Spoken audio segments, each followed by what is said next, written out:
Okay, step one in making gnocchi is to take potatoes, or whatever you choose to make your meat ingredient, the meat of the gnocchi, such as Idaho potatoes. If you're going to use these, make sure you wash them off. So you can either take a scrubby or your fingers and rub the outer skin. You want to make sure they're not soft, still kind of firm. That way you know the potato is not rotten. As you can see, I have a bunch of them already pre-prepared here. The importance is to not overload the tray so that they can actually cook when they're in the oven. Before you put them in, obviously we've got the oven preset on 355 degrees Fahrenheit, and that we're going to actually bake them for about an hour. You can do it in a pot of boiling water, or you can actually bake them. But what I have here is a fork, and you can use any kind of trident-shaped device. I'm actually going to use a fork. And what you're going to do is put air holes in them. And what the air holes are for is to keep, to let some of the moisture out while it cooks, so that you have a little bit of a drier product. Because the goal here is to make pasta out of potatoes, and so you want as little amount of water as possible. And so just a couple holes for each. I'm kind of going to town here, but just don't stab yourself in the finger.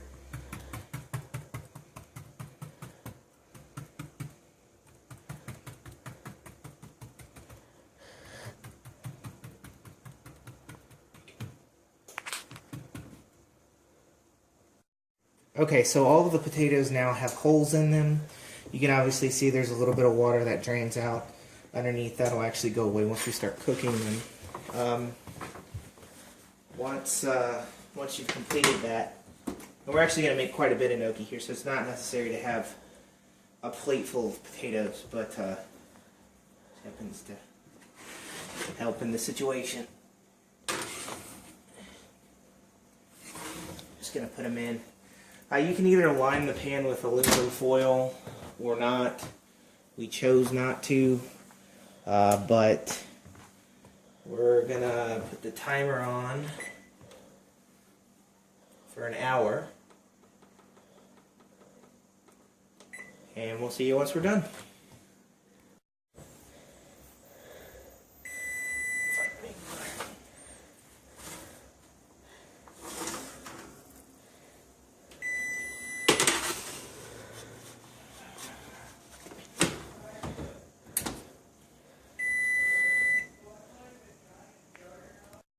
Okay, so we're back after an hour. You can see we've finished cooking all the potatoes, and a good way to check them, I'm actually going to do this with a suggested method.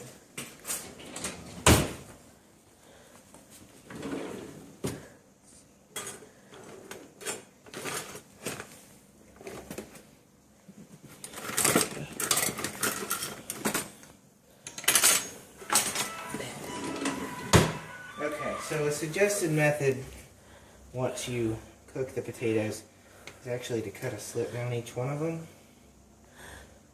It helps you get all the meat out later.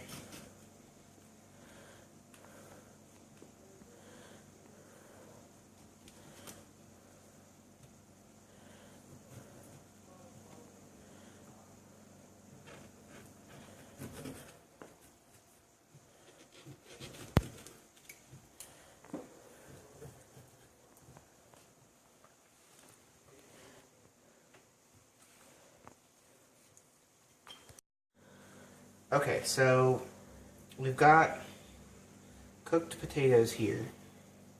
These are the same ones we had earlier on the sheet. What I'm going to actually do now is get the internal guts of the potato out. They're actually kind of hot, but what a lot of people suggest, you can either mash them or use a device called a potato ricer, which looks a lot like a glue gun, but for potatoes. It's interesting. But the basic idea here is you're going to try to get as much of the meat off of the skin as possible and into some sort of apparatus like a bowl or a container of some sort, maybe a Pyrex dish. But you want to make sure you don't put any skin in, which I just messed up on.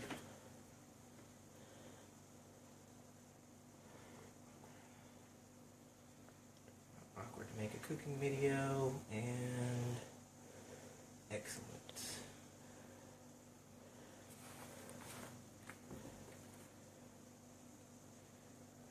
Alright, we're having slight technical difficulties here. That's fine. This one wasn't quite close enough.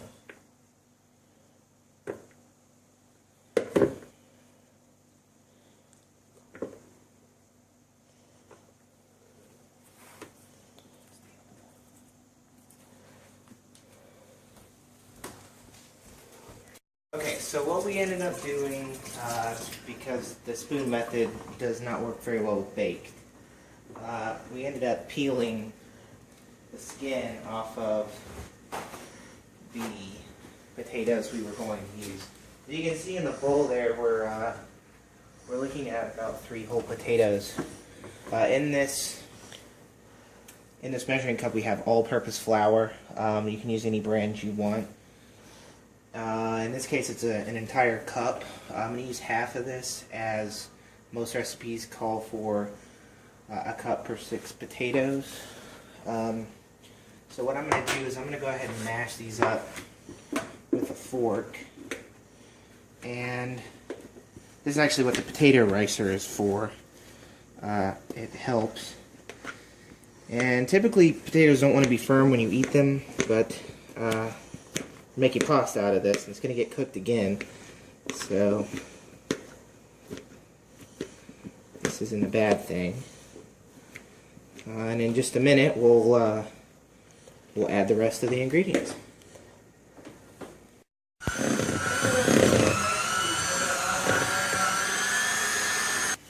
No. You have it.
Okay, so at this point we have gnocchi dough. If you look earlier in the video, you'll see where we added basil and salt and pepper to the mixture while we were mixing it. At this point, we're going to treat it like bread, which whenever you work with any kind of pastry, you always want to make sure your hands are covered in flour so that you don't stick. And that your surfaces are properly covered in flour.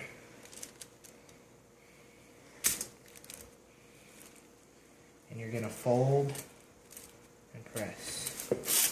This is to get all the air pockets out and help the mixture.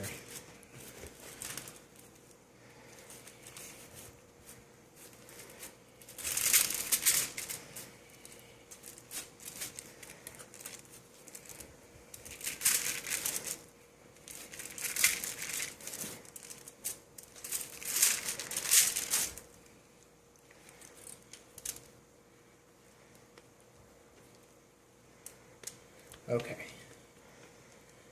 At this point we have a ball.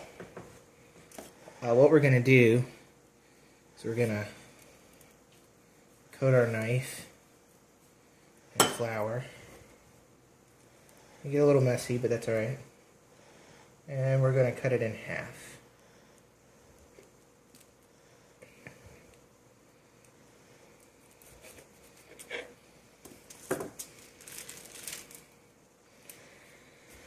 And from each half, we're going to start to roll a log. So I'll put one to the side.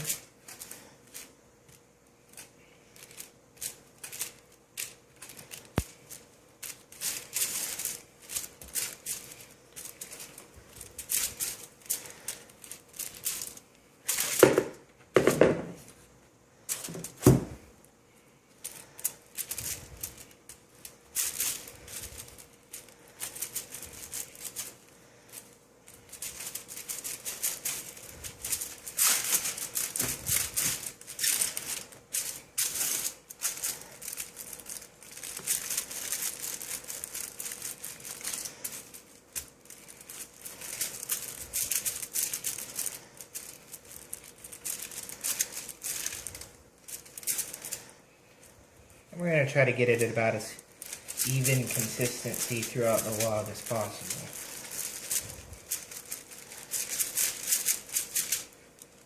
So if you've ever worked with clay, it's about the same kind of deal.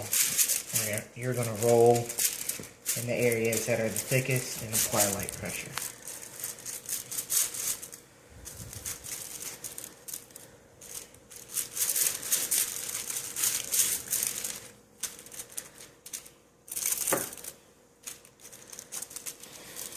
And when you're done, you're going to get a log that's about ½ inch in consistency, in diameter all the way through.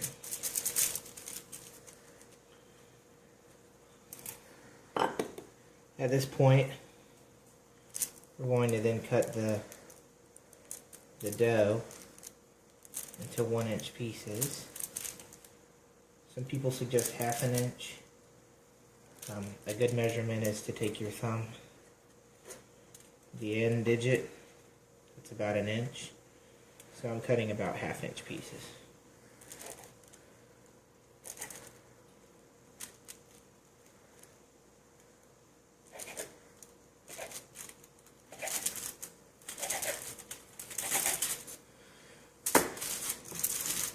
Okay, and when we're done,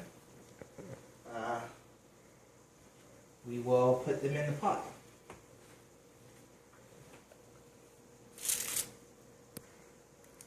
Oh, I'll add that in the next part.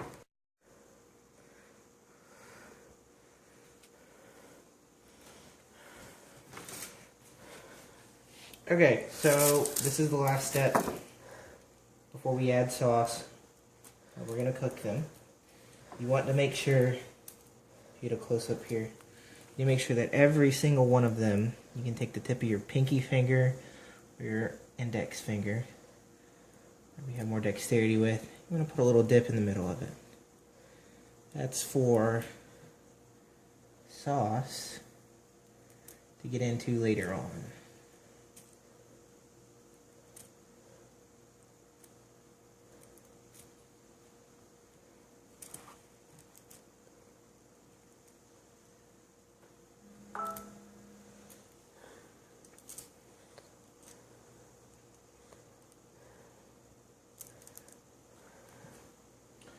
Okay, so over here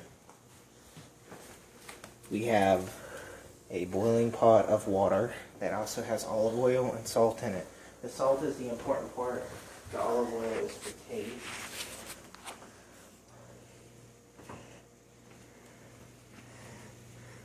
And what I'm going to do is gently set the gnocchi in.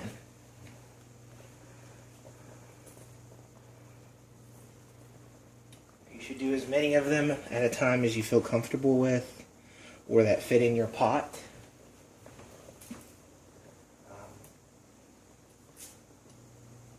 About 12 to 15 is my maximum here.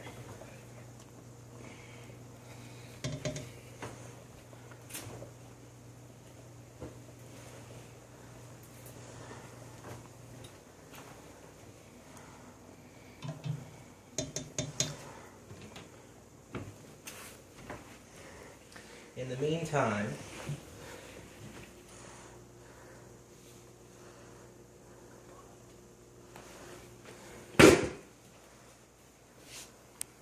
we're going to go ahead and heat up some sort of sauce. In this case, bam, we love emerald, so I thought I'd try it out and see how it works. It smells excellent. We're just going to use a pretty generous helping of it.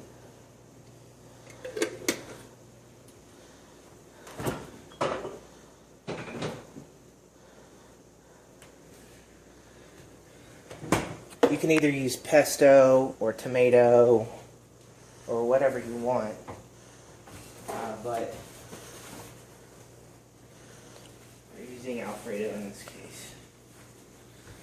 What you want to look for when the gnocchi's actually cooking is when it starts to boil, or when the water's boiling and it starts to float. You're going to give it about a minute or so and then pull it out of the pot. But if you look really closely, you can see where the little divots we've made earlier are actually defined now as the flour and egg has solidified around the potato.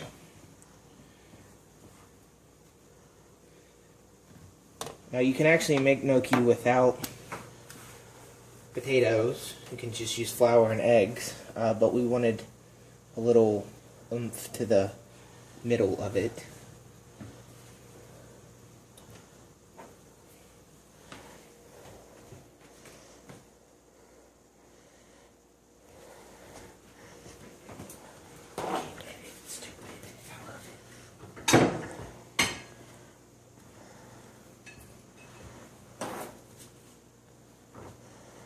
Okay, and so right about now, most of these are probably ready to come out.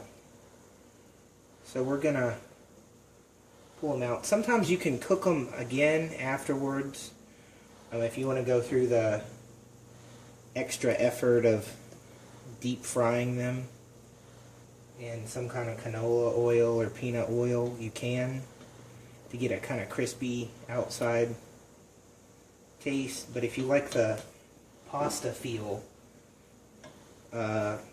just eat them this way.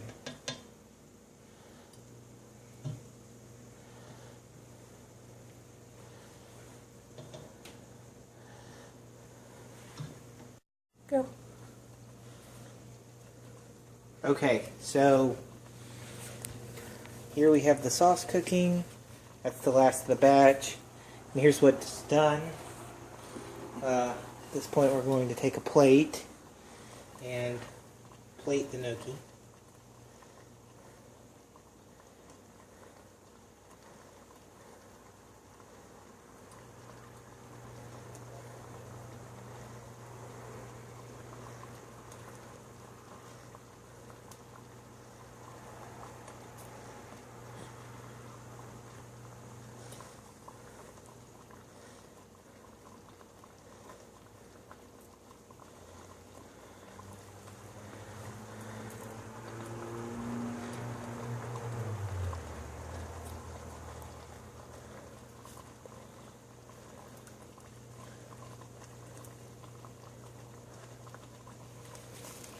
Okay, and when you're done plating it, you simply take whatever sauce you have.